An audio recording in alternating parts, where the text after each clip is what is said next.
Bwana Yesu asifiwe wapendwa. Tunamshukuru Mungu tena katika nyakati hizi za jioni ambazo ametupa nafasi ya kuamka kuanzia masaa ya asubuhi mpaka sasa. Tumefanya kazi, tumejumuika, tumefanya kila ambacho kinawezekana. Naye Mungu ameruhusu basi sasa jua lizame na tuweze kwenda kupumzika, na wengine wameshafika nyumbani kwao. Basi kwa kuanza somo letu, na wakaribisha tuanze kwa kuomba. Asante Mungu kwa kuwa umekuwa pamoja nasi. Tusamehe makosa yetu na njia zetu mbovu. Tutakase kwa damu ya Yesu Kristo kwa kile kibaya chote tulichokifanya na ambacho hakijapatana na mapenzi yako Bwana. Wewe ndiye nuru na kimbilio letu Baba mbinguni. Hatuna nguvu bila wewe. Uwezo na mamlaka yetu yanatoka kwako. Hekima yako na uwezo ukatawale akili zetu. Tusaidie tuweze kujishusha. Tusaidie tuweze kuinamisha vichwa vyetu mbele zako. Na zaidi, tupe nafasi ya kutii maagizo yako kwa kupitia Yesu Kristo. Tupe uwezo na hekima, na roho yako ikatawale akili zetu. Tusaidie sasa Bwana, tunapoenda kuanza somo. Neema yako ikae pamoja nasi, ikitufunika na kutuongoza na kujalia hekima na upendo mwingi, ili tuweze kusikia neno lako katika nyika. Maana nyika zinakuwa nzito, majukumu yanakuwa mengi, hata tunasahau kufanya yaliyo mapenzi yako. Bwana tusaidie, sauti yako ikadumu katika masikio yetu. Uwezo wako ukatawale na nguvu hata milele siku zote. Amen. Wapendwa, Bwana ni mwema. Niwapeni pole kwa majukumu, kwa kazi, kwa changamoto zote mnazopata. Bwana anaona maisha tunayopitia. Basi somo letu la Jumatatu, jinsi tunavyozidi kuendelea katika sauti ya Mungu nyikani, tunabadilisha mtazamo, tunaweka vipindi mbalimbali. Somo letu la leo Jumatatu ni ndoa na kusameheana. Ndoa na kusameheana. Leo tunazungumza tatizo ambalo linaathiri ndoa nyingi. Kutokuwa na msamaha. Je, unajua kuwa wengi wanapokosa kusamehe, ndoa yao inakuwa kama shina lililovunjika? Migogoro haishi. Leo tutajifunza jinsi ya kusamehe na kupona pamoja. Tatizo la maisha ya leo, migogoro ya kila siku, kasoro za wenzi, maneno makali, ubinafsi, kutoelewana. Wanaume na wake wengi wanashindwa kusameheana mara moja. Kuzalisha chuki, hasira na uhasama wa kimoyo. Mara nyingi tunadhani kuwa msamaha ni ishara ya udhaifu, lakini ni nguvu ya kiroho. Hebu tuone leo kwamba tuweze kuangalia kwa undani kwamba kwa nini tunakosa amani. Si kwa sababu ya ukosefu wa upendo, bali ni ukosefu wa msamaha wa kweli. Amani inatoweka katika ndoa. Furaha inatoweka. Baba amenuna, mama amenuna, watoto wanakaa njia panda. Kwa sababu gani? Si kukosa upendo, bali ni ukosefu wa msamaha wa kweli kati ya watu wawili. Wengi wameshaamua kuendelea kuishi pamoja, lakini mioyo yao imeachana kwa sababu hawajawahi kuweka msamaha mezani kwa uaminifu. Siri ya ndoa imara si watu wawili wasiofanya makosa, bali watu wawili wanaojua kusamehe haraka kama Kristo. Narudia. Siri ya ndoa imara si watu wawili wasiofanya makosa, bali watu wawili wanaojua kusamehe haraka kama Kristo. Biblia inasemaje? Waefeso 4:32. Mimi nitajaribu kusoma kwa ufupi, alafu tuone.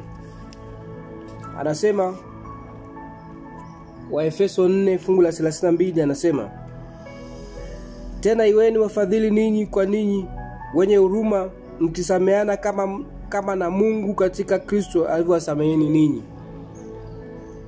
Efeso 4:32 anasema msameheane kama Mungu alivyowasamehe ninyi katika Kristo. Maana Mungu yeye anatusamehe makosa yetu, anatusamehe njia zetu, maovu yetu. Hebu tutafakari kwa siku ya leo rafiki, umeongea mauongo mangapi? Umewaza vitu gani ambavyo havipatani na Mungu? Lakini pale tunapoenda kwenye kuomba msamaha mbele za Mungu, Mungu anasikia sauti yetu. Anasikia kilio chetu. Anaona nunguniko letu juu ya kuachilia ile dhambi, naye anatusamehe. Lakini Mathayo 18 fungu la 21 mpaka 22, Petro anamuuliza Yesu, nimsamehe ndugu yangu mara ngapi? Mpaka mara ngapi? 7? Tunaona kwamba Wayahudi walikuwa wakitoa msamaha wa ndugu kwa ndugu mara 3. Lakini Petro anajaribu kumchallenge Yesu kwa kumwambia mara 7. Lakini Yesu anasoma moyo wa Petro, anasema si mara 7 tu, bali 70 mara 7. Akionyesha kwamba kumsamehe mwanadamu si kitu ambacho kinahitaji ukumbusho au kukumbuka, bali ni kusamehe kabisa. Wakolosai 3 fungu la 13 anasema vumilianeni na kusameheana kama Bwana alivyowasamehe ninyi. Hii inaonyesha msamaha si option, ni amri ya mbinguni. Msamaha ni amri ya mbinguni. Ukikataa msamaha, unafunga milango ya neema juu ya maisha yako. Yaani wewe unapokataa kutoa msamaha, unafunga milango ya neema ya maisha yako. Unaifungaje? Unajua tunaposoma kitabu chetu cha Marko 11:25, nadhani ndio tunapata lile fungu Yesu anaposema wasameheni wanaokosea makosa yao, nani kama Baba mbinguni atakavyowasamehe. Hebu tuweze kusoma Marko ili tuipate kwa ufasani, siisome kiufupi sana. Marko 11 fungu la 25 anasema, nanyi kila msimamapo na kusali sameheni mkiwa na neno juu ya mtu, ili Baba yenu aliye mbinguni awasamehe ninyi makosa yenu. Lakini kama ninyi hamsamehe, wala Baba yenu aliye mbinguni hata asamehe ninyi makosa yenu. Kwa sababu wewe hakutokumsamehe rafiki au ndugu, hasa mke katika somo la leo, hasa mume katika somo letu la leo, wapendwa, hata wewe katika makosa yako hauwezi kusamehewa kamwe. Yaani tangu ile siku ambayo hujamsamehe mwanandoa mwenzako, kumbuka hata wewe leo mpaka leo hujasamehewa. Haijalishi ni dhambi kubwa kiasi gani, haijalishi ni uovu mkubwa kiasi gani, kama hujamsamehe aliyekukosea, tambua ya kwamba katika Marko 11:25 hata Mungu wewe hatakusamehe. Katika sala ya Bwana pia anasema maneno haya kwamba utusamehe makosa yetu kama sisi tunavyowasamehe waliotukosea. Kwa kama wewe rafiki hauwezi kusamehe waliokukosea, tambua hata Mungu wa mbinguni hawezi kukusamehe. Mwanazuoni wangu ambaye nampenda sana anasema msamaha ni kiini cha maisha ya Kristo ndani ya mioyo yetu. Kutokuwa na msamaha ni kutofautiana na mfano wa Yesu, ni kutokufuata mfano wa Yesu. Aliye na msamaha huweza kuondoa chuki na kuzalisha amani ndani ya familia. Labda nirudie. Msamaha ni kiini cha maisha ya Kristo ndani ya mioyo yetu. Kutokuwa na msamaha ni kutofuata mfano wa Yesu. Aliye msamaha huweza kuondoa chuki, kuzalisha amani ndani ya familia yetu. Kitabu chake kinaitwa Step to Christ, ukurasa wa 72. Familia ambazo hazina msamaha ni mashamba ya giza. Iwapo kila mmoja ataishi kwa msamaha na rehema, nyumba hiyo itajaa amani na furaha. Adventist Home, ukurasa 213. Labda nirudie. Familia ambazo hazina msamaha ni mashamba ya giza. Iwapo liko moja ataishi msamaha, iwapo kila mmoja ataishi kwa msamaha na rehema, nyumba hiyo itajaa amani na furaha. Tunaona nyumba isipokuwa na msamaha, unamwona baba nikana kwamba amepigwa bomu, ataelekea huku na mama ataelekea huku, hata yamkini siku ya ibada haitafanyika. Mwanazuoni wangu tena anasema msamaha ni harufu ya mbinguni. Mtu yeyote anayeshindwa kusamehe anaishi mbali na uwepo wa Mungu, hata kama yuko kanisani. Awe mchungaji, awe nani, yoyote, awe mshiriki, asipokuwa na msamaha anaishi mbali na uwepo wa Mungu. Familia zisizo na msamaha huwa uwanja wa shetani kufanya kazi. Familia zisizo na msamaha huwa uwanja wa shetani kufanya kazi. Nasema kitabu kinaitwa Adventist Home, Kiswahili sura ya amani ndani ya nyumba. Hii inaonyesha kwamba kutokusamehe ni mlango wa mapepo, si weakness ya hisia tu. Kwa wapendwa, bila mimi na wewe kuwa na msamaha katika familia, kuwa na msamaha kwa mwenzo wako wa maisha, ni kana kwamba mnaingiza giza la shetani katika maisha yetu. Kwa cha kwanza kabisa katika maisha ni msamaha. Anasema msamaha una maana kubwa kuliko namna watu wengi wanavyofikiri. Wakati Mungu anapoahidi kuwa atasamehe kabisa, anaongeza kusamehe kana kwamba maana ya ahadi hiyo inazidi sana ufahamu wetu. Mawazo yangu si mawazo yenu, wala njia zenu si njia zangu, asema Bwana. Kwa maana kama vile mbingu zilivyo juu na sana kuliko nchi, kadhalika njia zangu zi juu sana kuliko njia zenu, na mawazo yangu kuliko mawazo yenu. Isaya 55:7-9. Msamaha wa Mungu si kitendo cha kimahakama ambacho kinatufanya kuwa huru kwa lawama, wala si msamaha kwa dhambi peke yake, bali ni urejeshwaji kutoka dhambini. Kwa hata sisi tunaweza tukafanya msamaha wa kuwarejesha wenzetu waliotukosea. Wakati mwingine maumivu ni makali kwa sababu ya alichotutendea. Wakati mwingine tunajiuliza, hebu tuende katika uchambuzi wa kina, kwa nini watu hawasamehi? Mtu anasema nikisamehe atarudia. Huyo mtu anakuwa na hofu.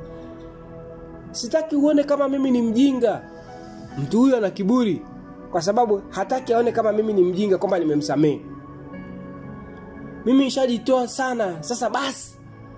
Kuchoka kiroho. Ushamsikia mtu ana kauli hivi, mimi nimeshajitoa sana, sasa basi siwezi kumsamehe tena. Huko ni kuchoka kiroho. Ninaumia lakini sina usemi. Kuzimwa kihisia. Labda nirudi uchambuzi wa kina. Kwa nini watu hawasamehi? Nikisamehe atarudia. Huyo mtu ni mtu mwenye hofu. Sitaki uone kama mimi ni mjinga. Mtu huyu ana kiburi. Mimi nishajitoa sana, sasa basi sitasamehe tena. Kuchoka kiroho. Ninaumia lakini sina usemi. Kuzimia kihisia. Haya yote yanatokea pale msamaha unapotazamwa kama hisia badala ya agano la kiroho. Kwa hiyo tunapotazama msamaha kama hisia badala ya agano la kiroho ambalo Mungu alimwekea mwanadamu, tunapotea. Msamaha kweli ni nini? Msamaha sio kusahau ulichotendewa. Msamaha sio kuacha kuongea tu. Msamaha ni kitendo cha kuachilia haki yako ya kulipiza. Ni kumpa Mungu mamlaka. Ni kitendo cha wewe kumwachilia Mungu aamue yeye anachokiona kwako. Lakini pia msamaha ni uponyaji wa moyo wako, si ruhusa ya mtu kuumiza. Unajua wakati mwingine mtu anakasirika mpaka pressure inapanda, lakini yule aliyokasirika wala anakula ugali vizuri. Lakini wewe uliokosewa unaweweseka usiku mzima. Kitanda kinakuwa kigumu kama kina moto. Asubuhi ukiamka umenuna. Mwenzako anakunywa chai, lakini wewe unaweza tukazira usinywe hata chai. Ni kwa sababu gani? Msamaha unaofanya ukuumize badala ya kuwa uponyaji wa moyo. Msamaha ni ule maamuzi ya rohoni kabla hata hisia haijabadilika. Ni ule uamuzi wa rohoni, yani on spot. Unajua kuna mchungaji mmoja inasemekana alipokuwa kwenye daladala sehemu fulani, mtu mmoja alimkanyaga, lakini yeye ndo alianza kumwomba msamaha pole pole, rafiki yangu, samahani pole. si kwa unafiki, lakini hataki ile dhambi ya chuki na ubaya ianze kuingia, lakini yeye ndio anaanza kuonyesha upendo kwa yule mtu mwingine. Mtu mwingine wakati mwingine anasema, "Bwana, nimekuja kuomba msamaha." Mwingine anasema, "Rafiki, nilikusamehe hata kabla ya wewe kuja kuniomba msamaha." Unajua, lazima tuonyeshe mazingira ya uvumilivu katika kila hali.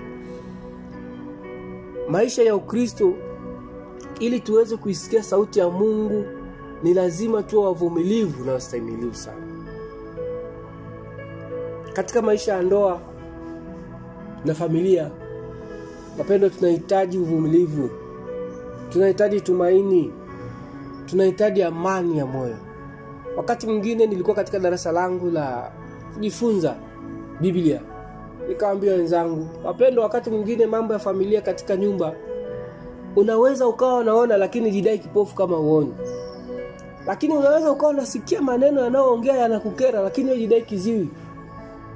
Lakini matamshi mengine yanayotamkwa mbele yako unaweza kuyajibu wewe jidai bubu.